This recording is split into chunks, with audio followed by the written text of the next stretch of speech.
Welcome to Health in Veritas. I'm Harlan Krumholtz. And I'm Howie Foreman. We're physicians and professors at Yale University. We're trying to get closer to the truth about health and healthcare.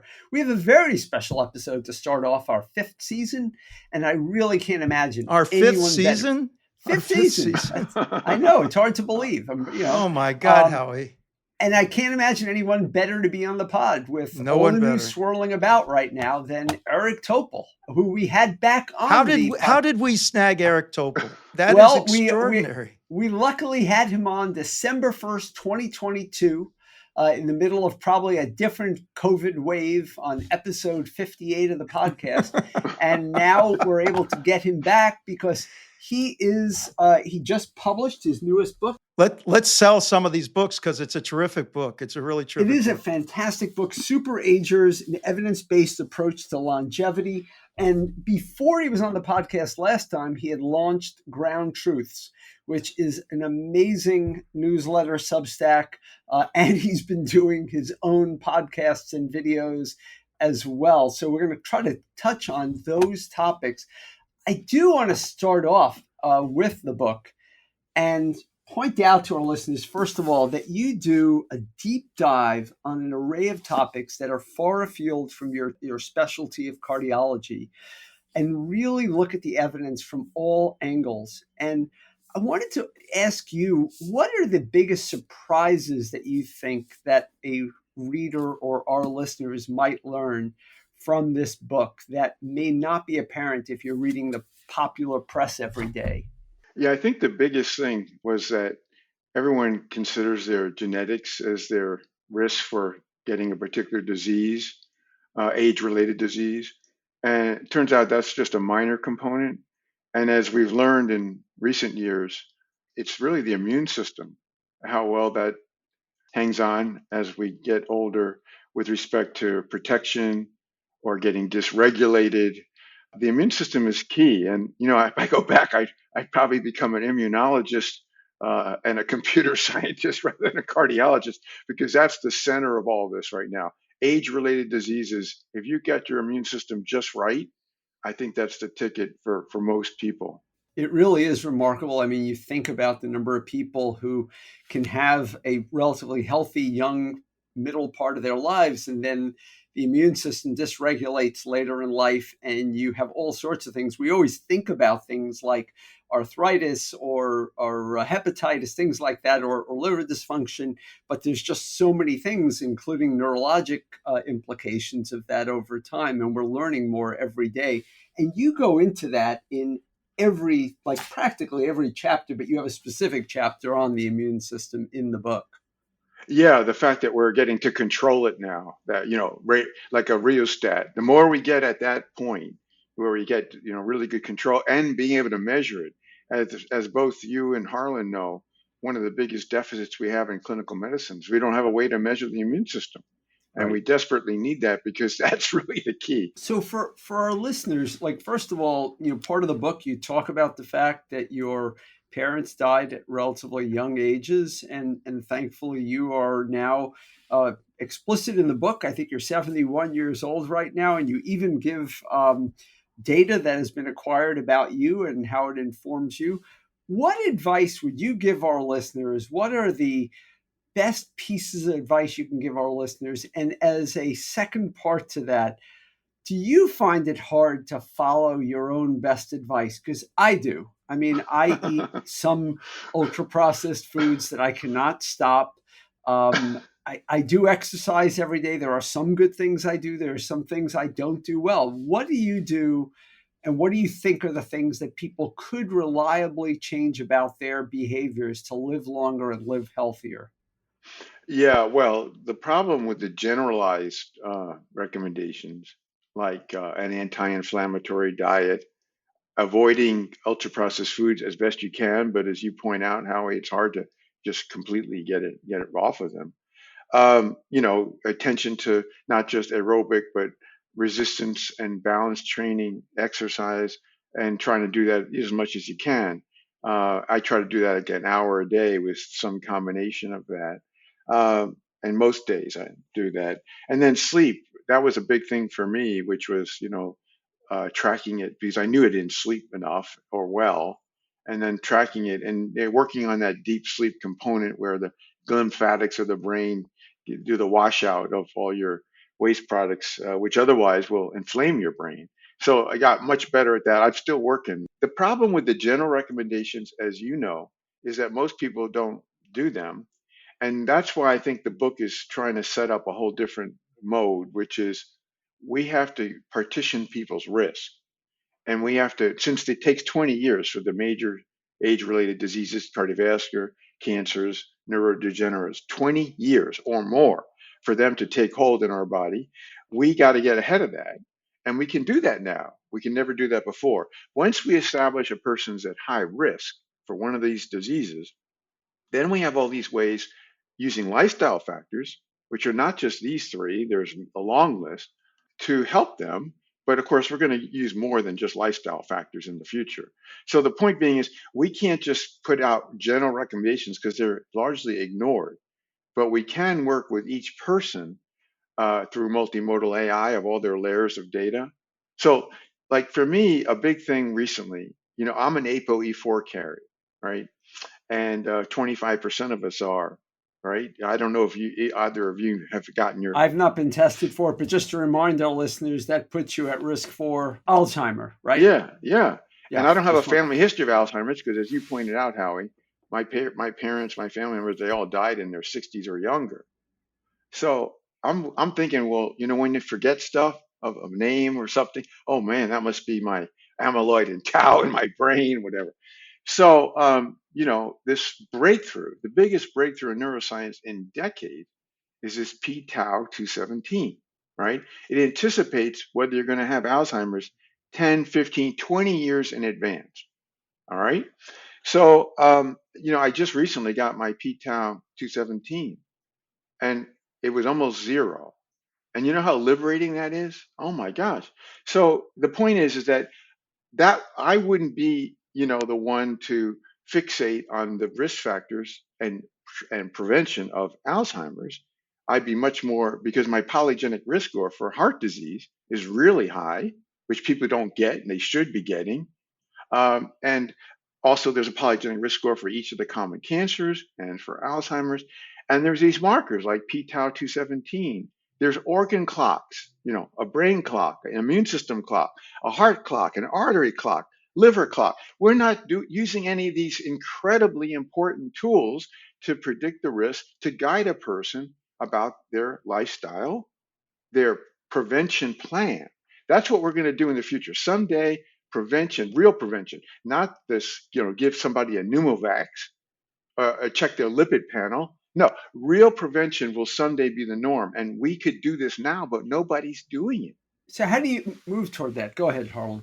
Well, I was just going to say that on the lifestyle side, though, there's a lot of overlap in terms of what represents healthy intervention. So I do wonder whether or not, it's enough to give people, you're off the hook for Alzheimer's, as opposed to saying, there are actually behaviors and approaches like good sleep, like exercise, like avoiding ultra processed foods in diet, which we actually have less evidence for than some of the other things, but still seem like the right thing to do based on what we know. That crossover that probably helps reduce your risk of cancer, heart disease, and neurodegenerative disease all together. And so there does seem to me to be some pluripotent preventive strategies, ones that actually, cross all those boundaries. And then there are some things you can do specifically for each of the individuals. But Oh, I mean, right? I'm with you totally. The lifestyle factors, they extend to a lot of other things. Air pollution, Alcohol, for plastics, example. I mean, alcohol. plastics, alcohol. Forever chemicals, social engagement. I mean, there's a long list of. That's why I call it lifestyle plus. You're absolutely right. They cut across all three. The point is, though, we're not doing well. Right now, 75% of Americans don't even meet the minimal standards for physical activity. All right. So what I'm saying is, if you can tell a person this is the disease you're going to get in 16 years, you'll start having symptoms. Because we can even give time now, not yes or no. We can give temporal link. Then the chance of them doing these things might be increased. I mean, for example, in Finland, they did a polygenic risk score for heart disease, a prospective study. What they found when people were given their polygenic risk score was very high for heart disease, those people made radical changes in their lifestyle. They stopped smoking, they lost weight, they had physical activity. But who gets a polygenic risk score today about anything? You know? And so I'm just trying to suggest that we will do better when we give people specific, individualized, or when personalized um, recommendations, because we're not doing too well with these generalized things, which I couldn't agree with you more. These are things, by the way, in the book I review. If you do all these things that you and Howie were reviewing, you get 7 to 10 years of healthy aging added years if you start at age 50. If you start at age 50, if you start younger, you get even more. So or if you start older, you'll still get something. So yeah, they would help everybody, but everybody's not doing these things. How does one get access to a polygenic risk score in today's day and age in society? Is it something Yeah. accessible to the average person? Well, there's 10 companies at least that are offering them. I mentioned many of them in the book in that section. Um, we're working with one of those called Haplotype uh, to get them cheap because some of these are like $200. This is the cheapest thing to do. We could do it, but not at scale at Scripps Research. We were doing it, for $20 is the cost for us to do it. It's a SNP chip, 1 million SNPs, a variant. So it's very easy. The work here has been done over 15 years to define what are the letters, SNPs that are associated with the polygenic risk for each of these common diseases. So we're working with Haplotype because the guy that did all these for 23andMe, he branched off or left 23andMe in their turbulence and set up this company. And we're trying to get that hopefully in the months ahead. So it'll be like $25 for everyone. Anyway, at Mass General Brigham, they launched all clinicians can get polygenic risk scores. Pradeep Natarajan put up post now that I don't know how much it costs, but they can do it.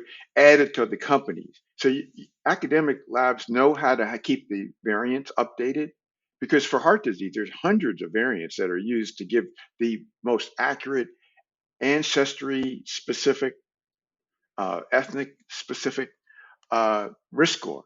Because in the beginning of all this, we didn't have this millions and millions of people of diverse backgrounds with this kind of data, but we do now for all these polygenic risk scores. And I can't believe this, here it is 2025. This data has been available for almost 10 years, keeps getting better every month, and no one's using it. I mean, it's just amazing. As a cardiologist, every patient I see, I asked them. Now, it used to be easy. When they could get their 23andMe data before the company imploded, I would sit in the clinic with them and say, just upload it, go to my Gene Rank, our app that we made for free, and get us your polygenic risk score. And they would do it in like 2 minutes for free once they had 23andMe. But now, they can't do that, unfortunately. Well, Eric, do you want to? I mean, I believe that everybody will have this, sometime in the future. I don't know when, but do you want to explain to people listening, because not everyone's going to know the concept behind the polygenic risk score. So I might Yeah, as well yeah. let your master teacher. So instead of me saying it, why don't you go Yeah. ahead and Well, explain it? to simplify, you're going to find out risks that you didn't think were in your family or you knew weren't in your family. And the reason for that is polygenic, these common diseases, there are hundreds of gene variants that contribute to their risk. And you're going to get something from your mother's side of the genome and your father's side. And that admixture comes up with unpredictable things. Okay. You don't just get a pure paternal or pure maternal inheritance. Okay. We get a recombination. So the point about the polygenic risk score is for each of these conditions, could be colon cancer, could be atrial fibrillation, validated to the hilt. There's hundreds of variants that are linked to that condition. Now, the only problem is they don't tell you when, right? So let's say you have high risk polygenic risk score for Alzheimer's. It's yes, no. So it only would tell maybe you could be age 99 for Alzheimer's, or it could be 69, right? 59. So now we have much Or more than or, that. or never. It's just Or about yeah, risk. yeah, it gives you a gradient of risk. And so if you're in the 90th percentile, then you're 95th percentile, you know that's probably something you want to be preventing, but you don't know when. Now we can take that much further. But let me just to follow up on that. You're also the guy who did the Wellerby study and said, part of what this taught me was that genes aren't as important as everything else I can do. So how do Right, you right. reconcile this idea that I can get an assay of my genes? And the way I explain it to people is it's a super duper family history. This has taken all of the stuff that's happened with all your ancestors, how you've inherited that, and telling you based on a whole bunch of different genes what your risk is. And Yeah. so it's kind of a super duper family history rather And than us just asking it's additive and independent of the clinical family history. Yes. of what people will Right, report. right. But how do you reconcile? Because you also Yeah. are the guy who's saying, "Hey, you can." Let me put it like this: I think you're saying, which I think, and I definitely agree with you if this is what you're saying. You can control your destiny to a large extent. Yes, So absolutely. you're not trapped in what you've inherited because you have a lot of latitude to modify that risk, whatever it is, wherever it starts, Yeah. So right? let me get to this because the Welderly were the 1,400 people that we did whole genome sequences. They were over age 85, ranged up to 102. And we didn't find any real differences in their polygenic risk Oh, score. Welderly. I said Welder. Welderly, I that's okay. mispronounced it. Sorry about Yeah, that. the Welderly, it took 7 years to find these people. They know on no medicines, never had a disease, cognitively intact. And I present my lady patient, Mrs. Russell, the first thing in the book, 98. I mean, she's incredible, right? And I've even had her at grand rounds here, to present her because she's just like, wow. And she'd never stood up before anybody in her life. And here she is. She's joking with the crowd. They're all laughing their heads off because she's so amazing. Oil painter, a jigsaw puzzle, thousand pieces, So these people, their polygenic risk scores are essentially similar to the elderly. The elderly are Americans over age 60 who have at least one chronic disease, typically two or more, right? So we say, wait a minute, how did these elderly get to age, 90, 89, and they have the same polygenic risk scores? Well, you look at their lifestyle, and as you say, Harlan, it's not deterministic. These people were relatively thin. They were very physically active. They're socially engaged. They have a sunny disposition, all sorts of. They have hobbies, and these people are different the way they have approached life and taken care of themselves. It was very rare. We would find somebody in the elderly who was obese or smoked still. Very rare. Right. Most of them really took good care of themselves, and they have a lot to show for it. I was just going to weigh in and just say, Eric, look, this book, there's so many wackadoodles out there who want to like ride a wave and depart from conventional science in their recommendations to people. The one thing about you that people should know is, in addition to everything else, being an extraordinary thinker, great communicator, so creative, is you're an outstanding scientist. I mean, your roots are in science and you're evidence based. You can evaluate studies. And people should know if they go to this book, unlike many other books, it's replete with references. It analyzes the science in ways that are accessible to the lay public, but are also rigorous. And that's what's really distinctive about it. I wanted to ask you, sometimes by going off on these tangents and suggesting sort of wild things to people, like it's easier to get attention. Did you think as you did this book, like, gosh, it's like I don't know if I can get people excited about real evidence. I mean, how did you approach it like that when you thought about this book? Well, thanks so much for your comments, Harlan. It means a lot to me. This is a really tough mission because we have books out there like Peter Attia's Outlive and Casey Means Good Energy. And both those books have some good parts to them, but they also have a lot of things that are completely off the rails. And they are extremely popular, having sold to over 2 million, 1 million copies respectively, and still going strong.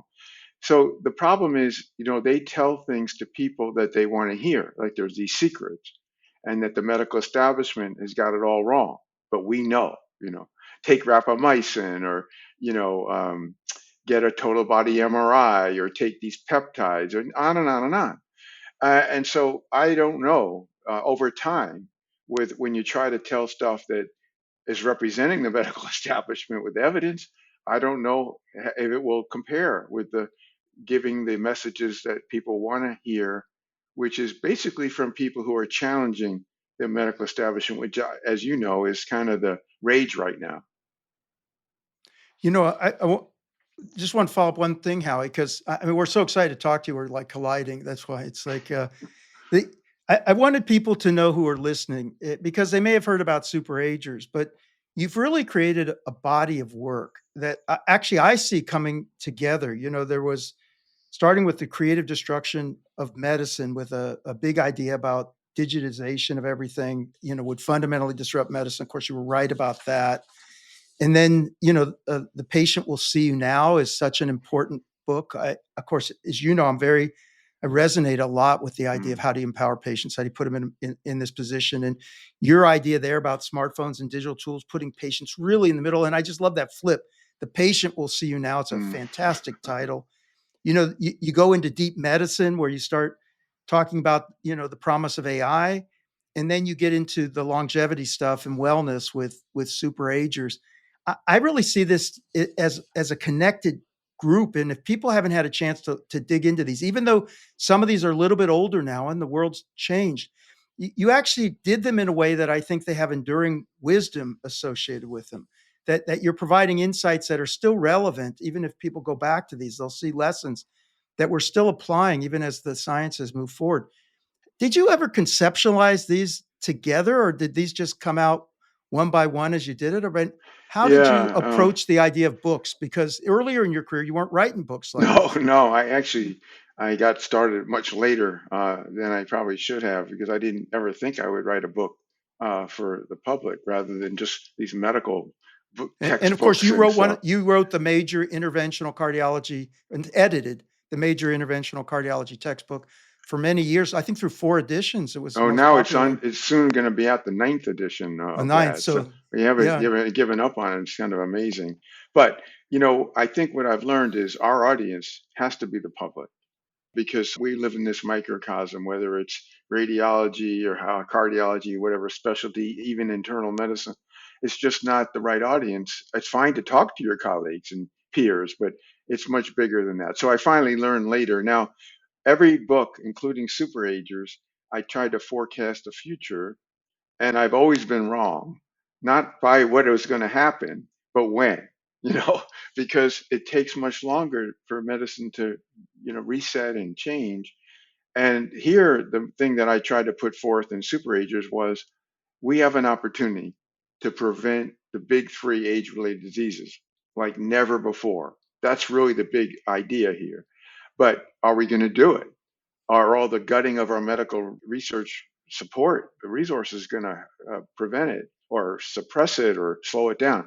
But that's what's so, to me, so exciting. So each of these is kind of an optimistic forecast, which has been off by years. I mean, the first one in creative destruction, I kept talking a chapter on telemedicine.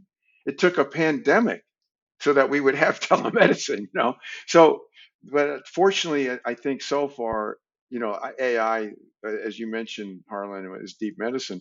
We're starting finally to get into the AI use of AI, and the whole, the generative AI wasn't even known then, but we knew it was coming, and I had spoken to the leaders in the field, and we knew that this whole ability to read text and images and everything was going to change, and it did. And now we're in a new era, but it's the very early era of medicine. And as you know, both of you know so well, there's lots of fear, lots of reluctance, and some of that's justified, of course. So it'll take time, but we will get into AI being, kind of incorporated into daily medicine eventually. I wanted to briefly just touch on something. Your second to most recent Substack was on protein, and that is one of the biggest fads right now. Everybody's trying to figure out how they can get like all their calories in protein. And I fall prey to this all the time. I have protein bars in the office, but My protein bars are almost passe right now compared to the new super protein bars that everybody has. I'm curious, though, another topic in Super Agers is about this issue about rapamycin and its interaction with immunology. And on your most recent one on the protein, you talk about leucine and how so many of these sort of health-oriented individuals are taking leucine and they're also taking rapamycin. Can you just talk about like what the evidence is about this and why it's so crazy? This is incredible to me. It all, I mean, I was on this topic, but then when the Daily New York Times podcast last week had one on David Bars Yeah, and Peter Attia and Andrew Huberman being the number one and two influencers pushing the protein 1 gram per pound, which obviously is a lot of protein to ingest every day. And of course, they're selling these bars that have the most protein ever with the lowest calorie in bars. They've sold so much that they can't even make them fast enough, hundreds of millions of dollars.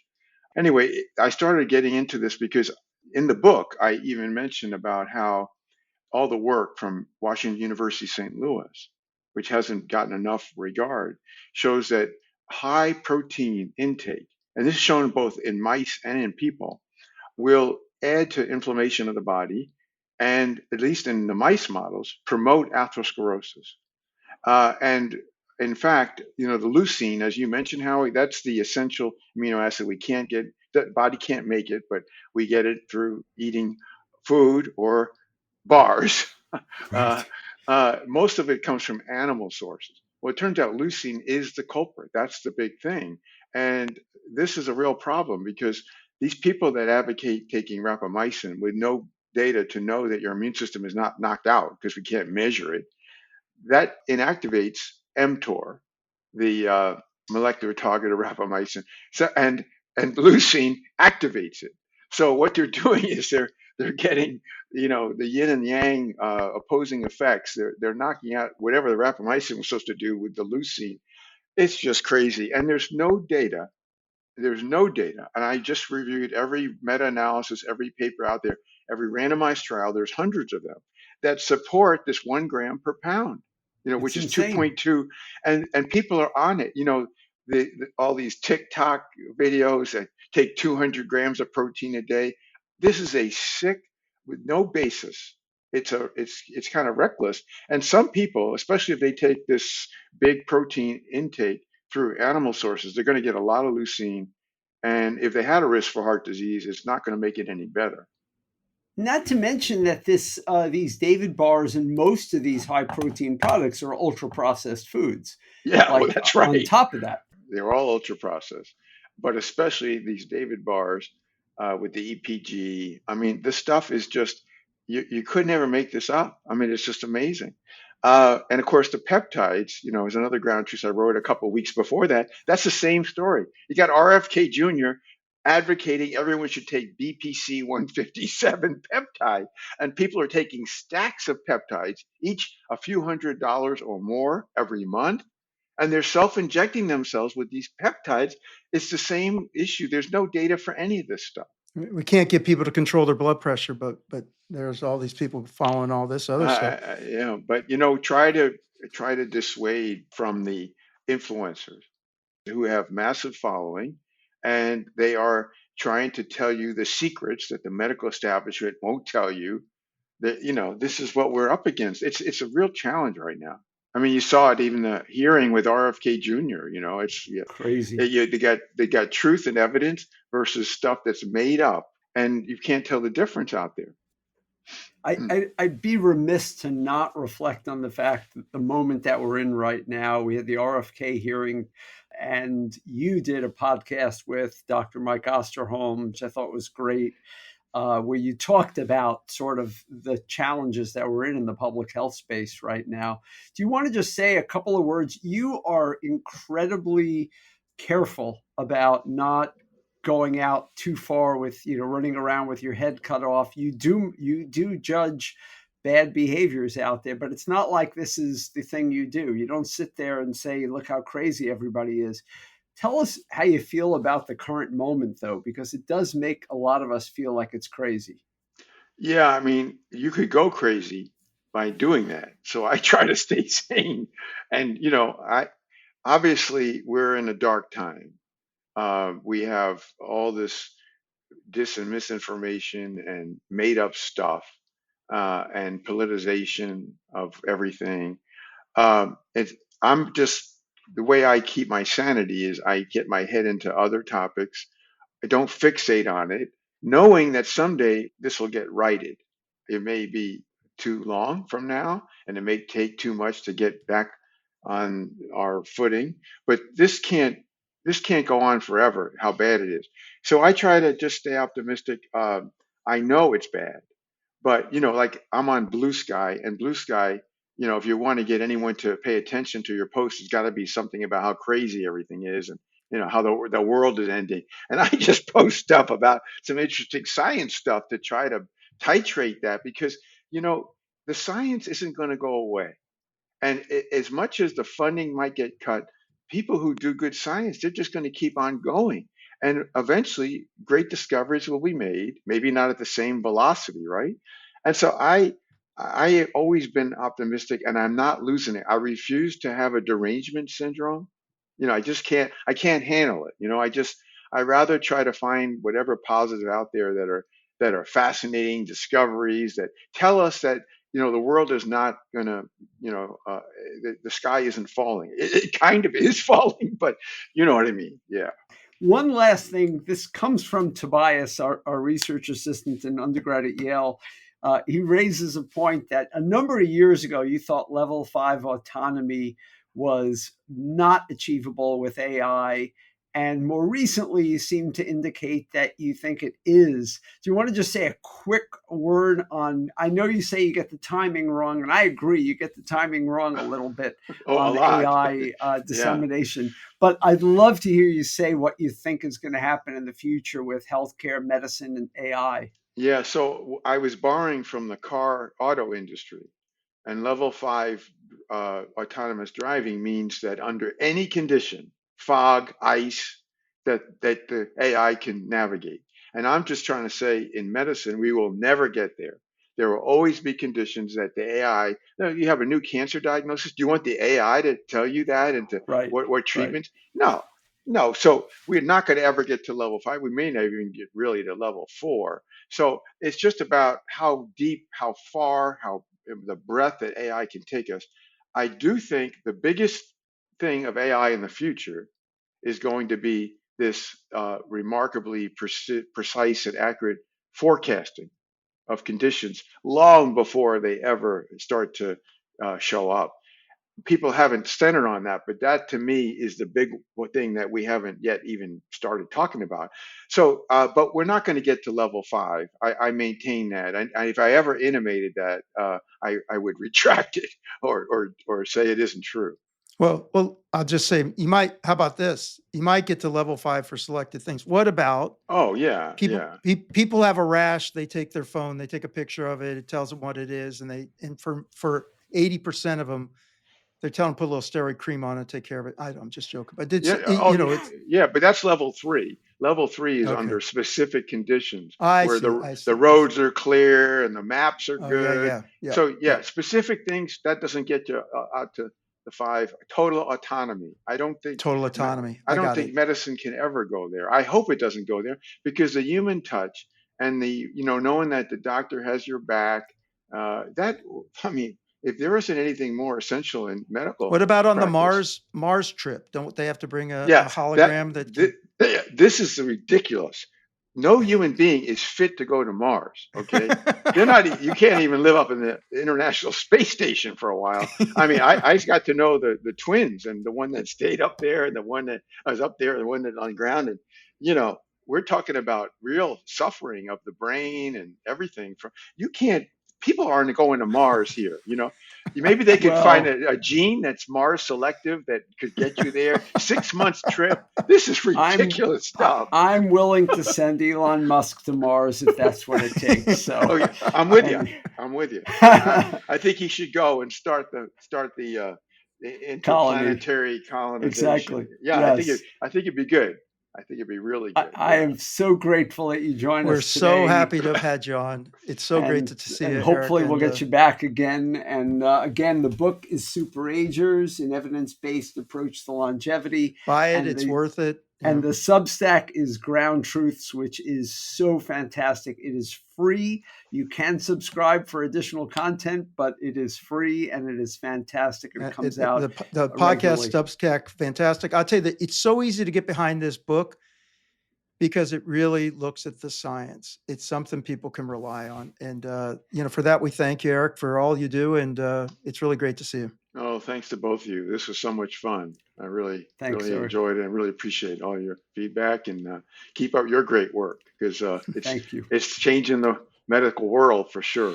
Yeah. I'm And not like you, but we're going to keep trying, watching we're you. We're going to we're keep trying. following you. Let us know if we can do anything. And if you ever are willing to come out to Yale and do a series of events like we did with Mandy, I am all in. I just I don't would want love to schlep do you that. out here. Thank And we'll you. even try to sell some books if you do.